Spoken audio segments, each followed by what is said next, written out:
Why are we here? How can we be happy? These are questions I've been curious about since a very young age. I'm your host, Anna Goldstein, and this is the Profit with Purpose show. I believe we have the answers within us, but somewhere along the way, we stop trusting ourselves. I'm interviewing top entrepreneurs, healers, and change makers about mindfulness strategies and practical tools to help you carve your path. Join me as you reconnect with your heart and live courageously so that we make the world a better place. All right, purpose seekers, welcome back. This is episode number 140. And today I want to talk about moving from confusion to clarity and how to actually do that. So many people that reach out to me are looking for clarity in their lives. And here's the thing about clarity is that we can have these big aha moments, but I've found in my own experience, they're pretty few and far between. Sometimes I've had the moment of where I was in the wrong job and I was sitting in a meeting and my boss called me out and she said, "Anna, you did the reports wrong." She was a very strict Italian woman who drank a lot of espresso and smoked cigarettes. And in that moment, I felt a jolt in my stomach and I knew I was in the wrong place and that I had to make a change. But a lot of the times over the years, the clarity has come through subtle moments, little, maybe it's something that I've heard on a podcast that gives me a moment of clarity, or a conversation that maybe even I wasn't really even noticing that I was getting clarity in the conversation. But then as I digested it and processed it later, I noticed a moment of clarity. Clarity can come from a book, and it can take time for that book to actually sink in and for you to realize the clarity you gained from it. So a lot of the time, clarity isn't like this aha big moment. It's a lot of those subtle moments. So I want to bring you through a process, a 3-step process to be able to see more clearly. And that starts with self-awareness, really understanding your inner workings. So step number 1 is to reduce stimulation. We are living in a world today where technology is progressing so fast, but there has not been an increase in human happiness. If anything, my guess would be there's actually been a decrease, because the more distracted we are, the more it pulls us away from contentment. So really being able to minimize distraction through reducing stimulation. What does that mean? That means technology first and foremost, right? So not looking at your phone or being on social media. It could be turning off the TV, turning off the news, eliminate searching on the internet and going shopping on the internet even. So you want to reduce this idea of sensory overload, because that's a lot of the time when we get into confusion. So that's step 1. It's pretty obvious to just put your phone down, turn your computer off, cut out the noise. You can do that through meditation. You can do that through going outside, connecting with nature, taking a walk. You can do that through going to a yoga class. So you want to reduce stimulation.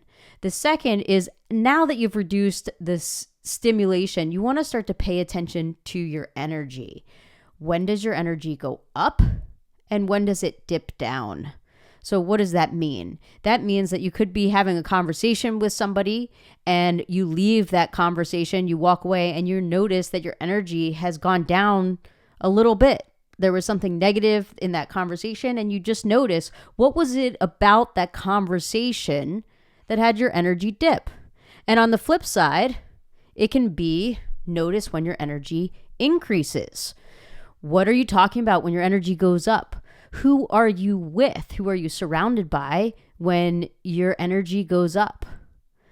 So you want to start to pay attention to these places where you're naturally going up in your energy. So for me, anytime I talk about meditation, anything that has to do with human potential, I notice that I start to feel really alive. That's because that's something that excites me.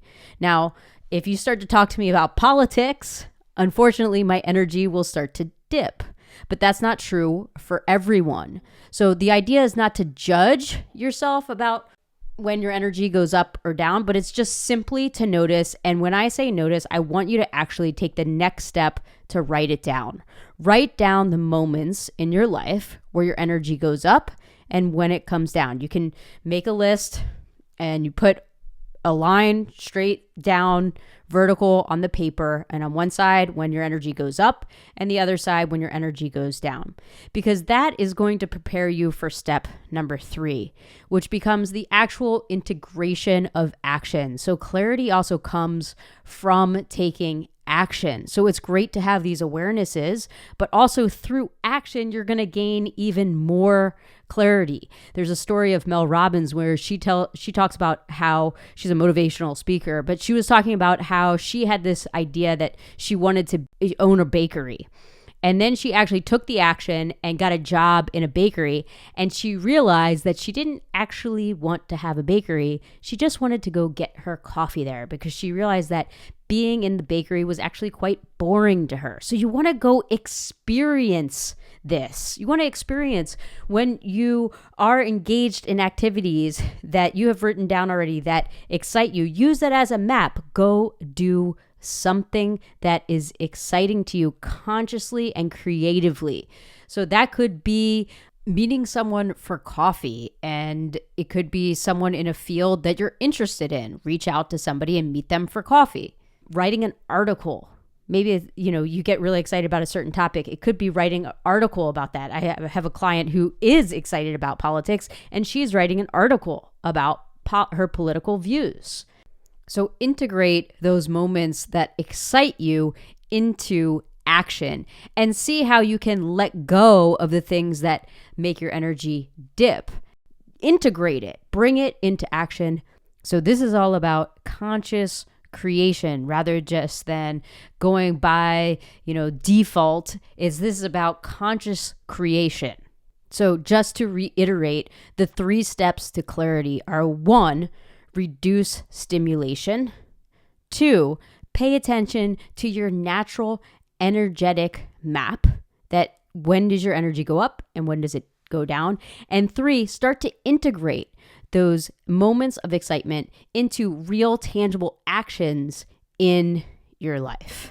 If you like this podcast, please write a review and share it with your friends. Questions, email me at info@annagoldstein.com. Remember, you don't have to get it right, you just have to get it going.